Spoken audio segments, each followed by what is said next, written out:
আজকে আমি ইচ্ছা মতো শপিং করুম। হ্যাঁ তুমি তো আসছেই আমার পকেট খালি করার লিগা। হ্যাঁ আরে বিশাল, কেমন আছো? Oh no! ভালো আছি। Okay bye. ভালো আছি।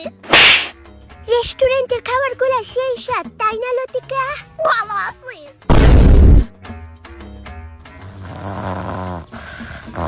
ফাইনালি ঘুমাইছে। ভালো আছি। ভেতরে জানি কি হইতেছে। ও পেটে ব্যথা করতেছে। ভালো আছে। ও কংগ্রেচুলেশন মিস্টার বিশাল, আপনার ঘরে বেড়াল হয়েছে। তুমি এখন কেমন আছো লতিকা? ভালো আছি। Huh? গয়না বুঝয় আর 2-3 বছর বাসুম গো। ভালো আছে। ও ভালো আছে। মহিলাও শান্তি দিল না।